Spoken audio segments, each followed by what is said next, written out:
Bismillahirrahmanirrahim. Assalamu alaykum, hörmətli televizor görüşlər. Bu haftalik İstiqlal xəbərləri proqramımızda görüşünlərni qızğın qarşılayırıq. Mən Abdullah Yalqın. Hörmətli televizor görüşlər, aldıbdan biz diqqətinizə bu hafta huzuruna sunmaqçı bolğan xəbərlərimizin əsas məzmununu tanışdırırıq. Diqqətinizdə Maarif cəmiyyəti aylıq söhbət yığını ötküzdü. Bu söhbətdə müsəlmanlar üstündəki haqqlarımızga əhəmiyyət verişimiz təkidləndi bu söhbətdə. Bu xəbərimiz diqqətinizdə oldu. Şundaqla ədəbsiz Xitay Türkiyəyə dərs verməkçi oldu. Yani bu haberimizde Xitay Təşqi İşlər Ministerliğinin sözcüsü Hua Chunying Türkiye'nin Irak'ta asker turğuzuşuna karşı bu yerda Irak'nınki zemin bütünlüğüne hürmet qilish kerak degan bu ifadəni numus qilmasının özü nurg'un davlatlarni ishg'ol qilib olgan bir Xitoy bu ifadəni ishlatganligi haqida xabarimiz qiladi bo'ldi. Shundaqla Turksoy 2016-yilni Yusuf Xas Hacib yili qilib bekitganligi haqidagi xabarimiz.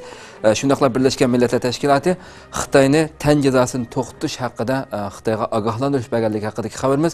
Bu va bundan boshqa ko'plagan xabarlarimiz diqqatingizda bo'ldi. Diqqatinglar ekranimizda bo'lsin.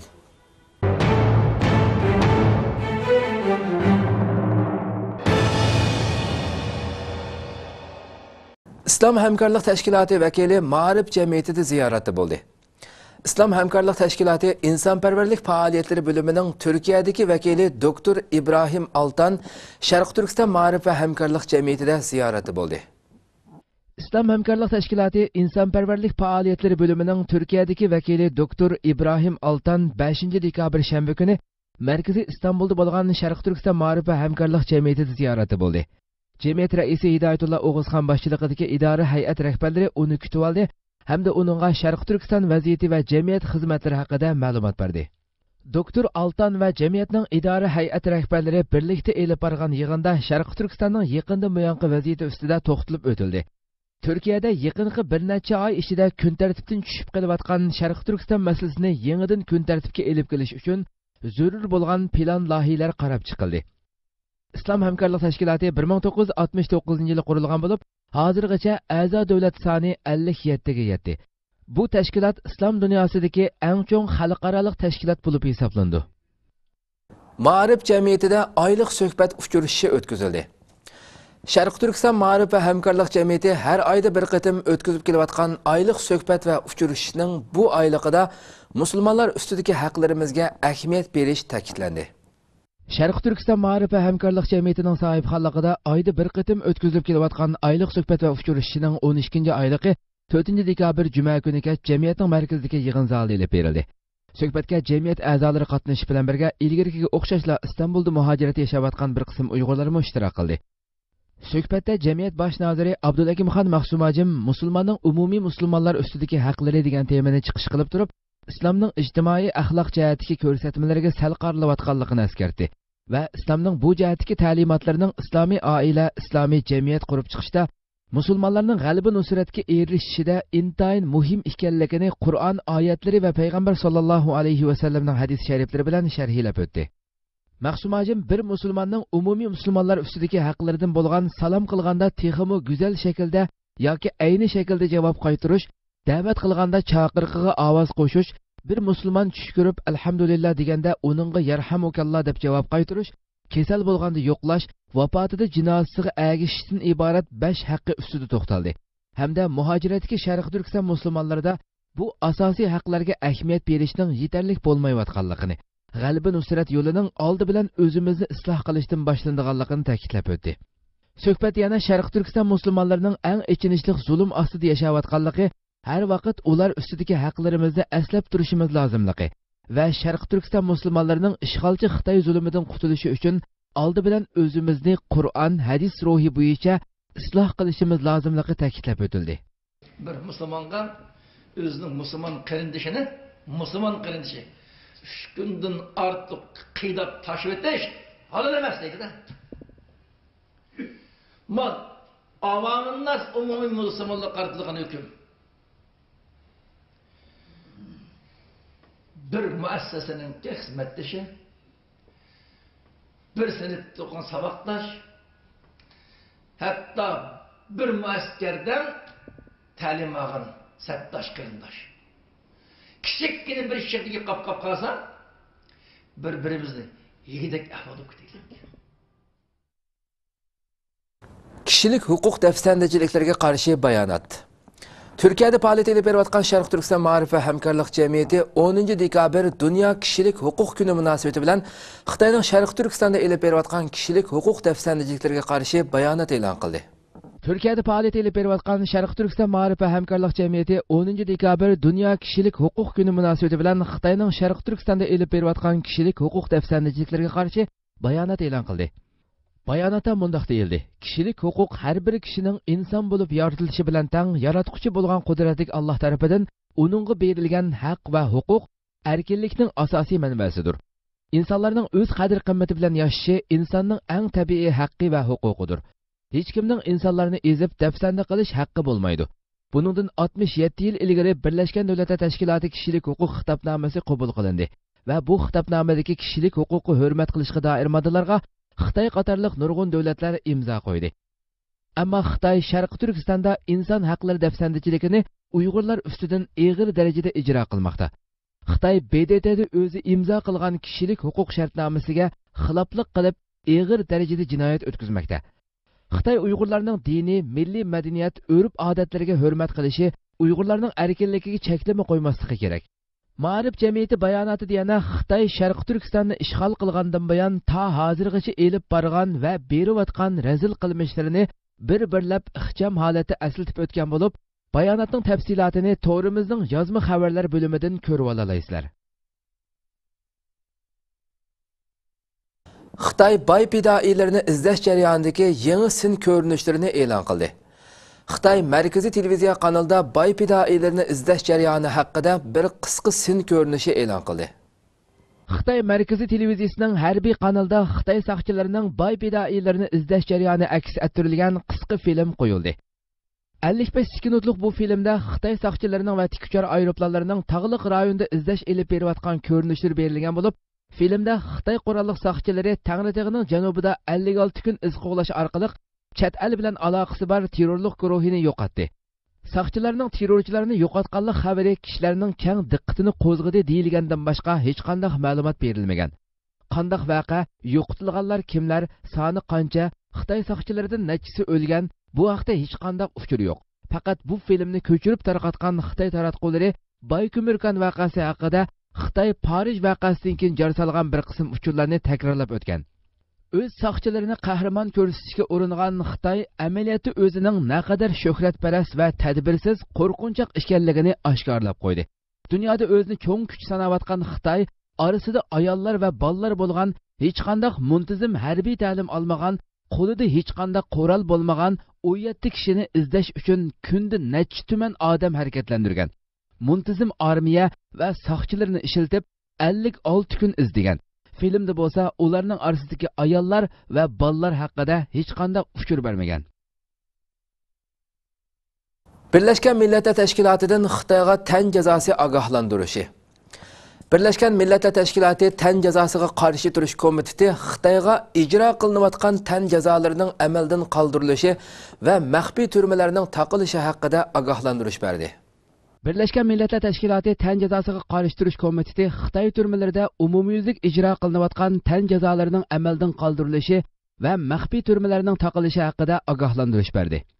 Tashkilot Xitoy qonun sistemasida, ya'ni Xitoy soqchixonalari va turmalarida qamalganlarni iqror qildirish uchun tan jazosi berish va xo'rlash ahvollarining umumyuzlik mavjud ekanligini bildirdi. BMT tan jazosiga qarshi turish komiteti 9 dekabr doklad e'lon qilib, Xitoyni bu xil harakatlarni darhol to'xtatishga va atalmish qora turmalarni taqashga chaqiriq qildi. Bu doklad 2008-yildan buyon tunji qatim Xitoyning tan jazosi xotirasini tekshirish uchun Beijingdan kelgan hukumat hay'ati bilan 2 kunlik ko'rishish elib berilgandan keyin e'lon qilingan. Mustaqil mutaxassislardan tashkil topgan komitet e'lon qilgan dokladida Xitoyning 2010-yili boshlagan adliya islohotining tan jazosini o'ttirdan qoldira olmaganligini tilga oldi. Dokladda Xitoyda advokatlar va faoliyatchilarga qartilgan bostirish harakatlarining to'xtatilishi kerakligi eskartildi. Xitoyda iyul oyidan buyon 200 advokatning qo'lga ilinganligi, bulardan 25ning hozirgacha tutib turilayotganligi bayon qilindi. Dokladda tutib turilish jarayonida o'lib ketish nisbatining hozirgacha odamni andishiga soldigan darajada yuqori ekanligiga ishorat berildi. Uçurishlar asnosida komitet a'zolarining tutib turish o'rinlarida gumondorlarni soatlab qiynaydigan shaklda o'ltirishga zo'rlaydigan so'roq o'rindiqlarining qo'llanilishidan qilgan andishlarini tilga olganligi bildirilgan. Xitoy hay'atining bo'lsa bu o'rindiqlarning gumondorlarning o'zlariga ziyon yetkazmasligi uchun qo'llanilganligini ilgari surganligi bayon qilingan. Komitet Xitoyga tan jazosi va boshqa vahshiy inson qalbidan chiqqan kamsitadigan muomala yoki jazoga qarshi Birlashgan Millatlar Tashkiloti ahdnomasi ramkasi ichida ilgirlashni qo'lga keltirish uchun 1 yil vaqt bergan. Xitoy Tashqi ishlar ministrligining bayonotchisi Hua Chunying bo'lsa, Xitoyning tan jazosiga qarshi turishni o'z ichiga olgan barliq sohalarda intayin cho'ng tirishchilik ko'rsatganligini joriy soldi. Birlashgan Millatlar Tashkilotining dokladida aytilishicha, Xitoydagi kishilik huquq faoliyatchilari, advokatlar, arz qiluvchilar, o'xshamagan siyosiy qarashchilar va diniy zot yoki osonliq millatdan bo'lganlar ko'pincha davlat bexatarligiga buzg'unchilik qilish va terrorlik jinoyatlari bilan ayblandi ekan va buning bilan tahdid selindi ekan. Akram Ahmatov mukofotini topshirib oldi. Qozog'istonlik Uyg'ur dramaturg Akram Ahmatov Xaldun Taner xalqaro teatr asarlari mukofotini topshirib oldi. 2015-yillik Xaldun Taner xalqaro teatr asarlari mukofoti sohiblariga tarqatib berildi. Mahmud Kashig'ari nomli dramasi bilan ikkinchilikka erishgan Qozog'istonlik Uyg'ur dramaturg Akram Ahmatov Anqaradagi mukofotlash murosimiga bevosita qatnashib mukofotini topshirib oldi. 2015-yili Xaldun Taner yilini oxirlashtirish va Xaldun Taner xalqaro teatr asarlari mukofotini tarqatish murosimi 8 dekabr Xalqaro Turk madaniyati tashkiloti Turksoyning markaziy yig'in zalida o'tkazildi. Murosimda hikoya va roman yozuvchisi Xaldun Tanerning hayoti tunishtirilgan qisqa film ko'rsatildi. Yevro Osiyo Yozuvchilar ittifoqining o'rinlashtirishi, Turkiya Bosh ministrlik mahkamasi Tunutish fondining qo'llab-quvvatlashi, Xalqaro Turk madaniyati tashkiloti Turksoy va Turkiya Davlat teatrxonalari bosh idorasining hamkorlashishi orqasida o'rinlashtirilgan tavalludining 100-yilida Xaldun Taner teatr asarlari musobaqasiga qatnashtirilgan 18 rayon va davlatdan avatilgan 109 parcha asar ichidan 5 asar tanlab chiqilgan. Turkiya Madaniyat ministrligining muavin maslahatchisi Nihat Gul mukofotlash murosimining ochilishida so'z qilib, Turk dunyosining tilda birligini ishga oshirishning muhimligini ta'kidladi va bu musobaqaning Mahmud Kashig'ari xalqaro hikoya musobaqasiga o'xshashla har 2 yilda bir qatim o'tkazilishini orzu qilganligini qayd qildi. Yig'inda so'z qilgan Qozog'istonning Turkiyada turishliq bosh elchisi Jansiyit To'ymibayev Uyg'ur dramaturg Akram Ahmatovga Qozog'iston nomidan alohida rahmat aytdi va qozog'istonlik bir yozuvchining bu sharafga noil bo'lganligidan iftixorlanganligini bildirdi. Mukofotni topshirib olgandan keyin yig'in ahliga Uyg'ur tilida xitob qilgan qozog'istonlik Uyg'ur dramaturg Akram Ahmatov Mahmud Kashig'arining butkul turk dunyosining boyligi ekanligini, uni texmo ichkirlab tadqiq qilishning muhimligini ta'kidlab o'tdi. Akram Ahmatov Qozog'istonda dunyoga kelgan bo'lib, Qozog'istondagi Uyg'ur teatri, Qozoq teatri qatorliq o'rinlarda xizmat qilgan. Buningdan ilgari yozgan bir qism dramalari Qozog'iston teatrxonalarida sahnalashtirilgan. U yana bir qism filmlarning rejissyorlik vazifalarini ustiga olgan.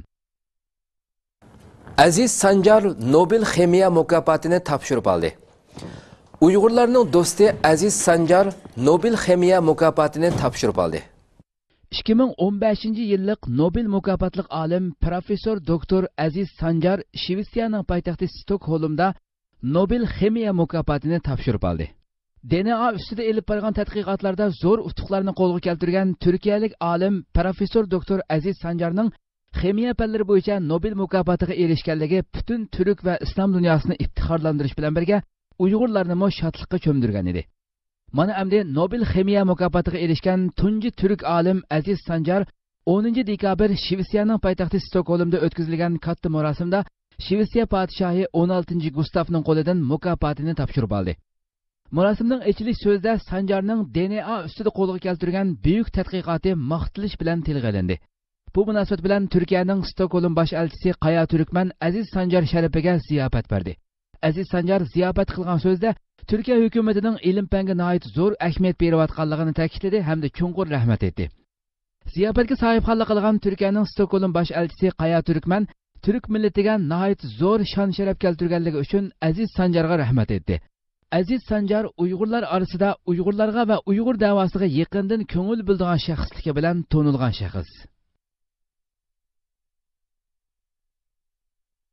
Sutuqbuğraxan Camiasının qurilishi pütüp ibadatga echib etildi. Qirg'iziston poytaxti Beshkekdagi davlat bo'yicha eng cho'ng qubbilik jami bo'lgan Abdulkerim Sutuqbuğraxan Jamiyasining qurilishi pütüp ibadatga echib etildi. Qirg'iziston poytaxti Beshkekdagi davlat bo'yicha eng cho'ng qubbilik jami bo'lgan Abdulkerim Sutuqbuğraxan Jamiyasining qurilishi pütüp ibadatga echib etildi. Bu jamiya Turkiya hukumati Beshkekda qurgan Qirg'iziston Turkiya Manas universitetining maktab rayoni ishiga selingan. Jami qurilishiga mas'ul bo'lgan Manas universiteti diniy fakultetining mudiri va professor doktor Suad Jabaji Turkiyada yangi jami selinsa, odatda podsholarning ismi qo'yilganligini, shunlashqa bu jamiga bu rayonning burunqi hukmroni Abdulkerim Sutuqbuğraxanning nomi berilganligini bildirgan. Bu jami qurilishi 2012-yili boshlangan bo'lib, Türk saxovatchilarining yordami ostida selingan bu jamida bir vaqtda 4000 kishi namoz o'qiy oladi ekan. Xitoyning tashqi savdosi uda 9 oy tövelligan. Xitoy Tamojna bosh idorasi seshanba kuni tashqi savdo sonliq ma'lumotlarini e'lon qildi. Ma'lum bo'lishicha, Xitoyning tashqi savdosi uda 9 oy tövelligan bo'lib, eksportning tövellishi mo'lchardagidan eshib ketgan. Xitoy Tamojna bosh idorasi seshanba kuni 11-oylik tashqi savdo sonliq ma'lumotlarini e'lon qildi. Ma'lum bo'lishicha, 11 oy ichida Xitoyning tashqi savdosi uda 9 oy tövelligan. Eksportning tövellishi mo'lchardagidan eshib ketgan. Import miqdorimi davomli tushish holatida bo'lgan. Tamojna idorasining statistikasiga qaraganda, bu yil 11-oydagi umumiy savdo summasi bulturqidan 4,5% tövelligan. Eksportning tushish nisbati 3,7%, importning tushish nisbati 5,6% bo'lgan. Bu yilgi 11 oy ichida bo'lsa, umumiy savdo summasi o'tgan yildagidan 7,8% tövelligan. 11 oy ichida Xitoyning eng cho'ng savdo sheriki bo'lgan Yevropa ittifoqi bilan bo'lgan savdo summasi bulturqidan 7,7% tövelligan. Ikkinchi cho'ng savdo sheriki bo'lgan Amerika bilan bo'lgan savdosi bo'lsa 1,9% o'sgan. Tahlilchilar Xitoy eksportining davomli tushirganligini ko'rsatmoqda. Vol ko'chasi to'g'rida berilgan analizlardan ma'lum bo'lishicha, Xitoyning 11-oydagi tashqi perevod zapisi 87 milliard Amerika dollari tövelligan. Bu Xitoyning davomli holda mablag'ining sirtqa eqib ketish besimiga duch kelganligidan derak berdi ekan. Turksoy 2016-yilini Yusuf Xas Hajib yili qilib bekitdi. Xalqaro Turk madaniyati tashkiloti a'zo davlatlarda 2016-yilini Yusuf Xas Hajib yili qilib bekitganligini e'lon qildi. Xalqaro Turk madaniyati tashkiloti a'zo davlatlarda 2016-yilini Yusuf Xas Hajib yili qilib bekitganligini e'lon qildi.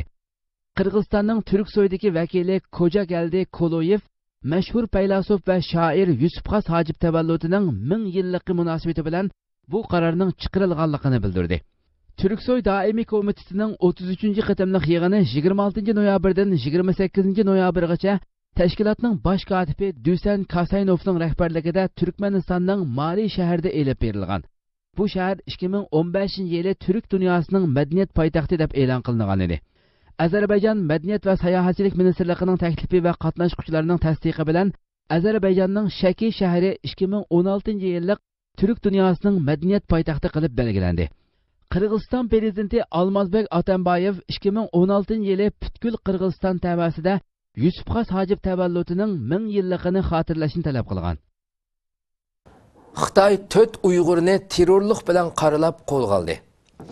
Xitoy doiralari Sanshi o'lkasida ish chiqarishni planlagan degan tuhmat bilan 4 Uyg'urni qo'lga oldi. Xitoy yoshlar to'rining 7-noyabr xabar qilishicha, yaqinda Tayvan shaharlik temir yo'l idorasi amonlik saqlash o'rnining imzosi berilgan bir jiddiy uqtirish to'rida tarqalgan. 4 nafar Uyg'urga qarshi chaplangan uqtirishda ularning hijratchi ekanligi, Sanshi o'lkasida ish chiqarishni planlaganligi da'vo qilingan. Tayvan shahridagi bir qism odam ko'p o'rinlarga bu uqtirish chaplangan. Mazkur turda aytilishicha, Sanshi o'lkalik JX nazorati 4 nafar terrorchining allaburun tutilganligini bildirganligi tilga olingan. Uqtirishda 3 nafar Uyg'ur yoshining rasmi, tug'ilgan vaqti, kimlik nomeri, tug'ilgan yeri, nupusi turishliq yer qatorliq ularning shaxsiy uchurlari tafsili berilgan. Lekin ularning zodi qandoq ish chiqardiganligi, buning qandoq oshkorlanganligi haqida hech qanday uchur berilmagan. Xitoy o'lkalarida Xitoy soqchilarining Uyg'urlarni yo'qoling bahonalari bilan qo'lga elish, hatto ularga o'q chiqarishdek ahvollar ko'paymoqda. Bag'doddan Anqaraga 48 soat muddat. Iroq bosh ministri Haydar Abadi agar Turkiya Shimoliy Iroqqa avatgan askarlarni 48 soat ichida chekindirmasa, Birlashmiş Millatlar Tashkiloti Xavfsizlik Kengashiga berishni o'z ichiga olgan barliq tadbirlarni qo'llanganligini bildirdi. Iroq bosh ministri Haydar Abadi agar Turkiya Shimoliy Iroqqa avatgan askarlarni 48 soat ichida chekindirmasa, Birlashgan Millatlar Tashkiloti Xavfsizlik Kengashiga berishni o'z ichiga olgan barliq tadbirlarni qo'llanganligini bildirdi. Türkiye'nin Irak'ın Musul şehriga 600 askar avatganligi qarta Irak'tan arqama-arqa norozilik inkosları geldi. Irak Mudofaa ministri bununga qarshi Rossiyadan Irakqa bevosita harbiy harakat elib berishni talab qila oladiganligini bildirdi. Türkiye Tashqi ishlar ministri Mavlud Çavuşoğlu Irak yangi hukumat kelgandan keyin Türk askarlarining Irak Mudofaa ministrligining taklif bilan borganligini bildirdi. Türkiye bosh ministri Ahmet Davutoğlu bugun bu haqda Irak bosh ministriga maktub yo'llab Türkiye'nin mart oyidan buyon Shimoliy Iroqda yurgizayotgan faoliyatlardan uchur berdi. U Turkiyaning egilik huquq va zamin butunligi jihatda sezgur davlat bo'lish sifati bilan bularga daxl taruz qildigan har qanday bir ishni qilmaydiganligini bildirdi. Turkiya Cumhuriyetining Iroq zaminlarida biri cho'ng 6 harbiy bazasi bor bo'lib, bu 1995-yildan buyon mavjudligini davom qildirmoqda. Bu harbiy bazalar Iroq hukumatining talab bilan qurilgan bo'lib, Iroq askarlarini tarbiyalash vazifasini o'taydi. Bu qatim Türkiye, Irak'ın şimaldaki 5K bazasına 500 alayida asker ve 25 tanka ve başka askeri maşinlarını sepledi. Bunun bilan Türkiye'nin Irak'taki umumi askeri 2000'e yakınlaştı.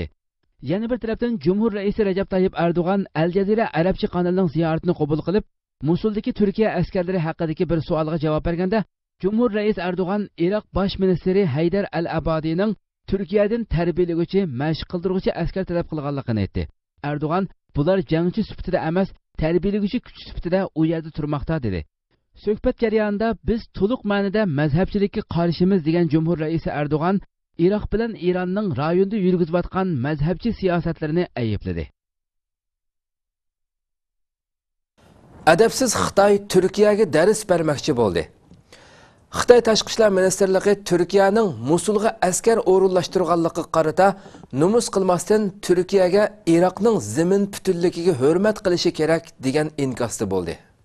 Xitoy Tashqi ishlar ministrligi Turkiyaning Musulga askar o'rinlashtirganligiga qarata numus qilmasdan Iroqning zamin butunligiga hurmat qilishi kerak degan inkosni qaytardi. Turkiya Cumhuriyetining Iroq zaminlarida biri cho'ng 6 harbiy bazasi bo'lib, bu 1995-yildan buyon mavjudligini davom qildirmoqda. Shundaqla bu harbiy bazalar Iroq hukumatining talab bilan qurilgan bo'lib, Iroq askarlarini tarbiyalash vazifasi o'taydi. Bir hafta burun Turkiyaning Iroqning shimolidagi 5K bazasiga 500 alayida askar va 25 tanki ko'paytirishi bilan Iroq markaziy hukumati Turkiyadan askarlarni chekindirib chiqib ketishini talab qildi. Turkiya bo'lsa bu masala haqida Iroq doiralari bilan keng doirada suhbatni boshladi va o'rtadagi tushunishmaslikni hal qilishga tirishmoqda.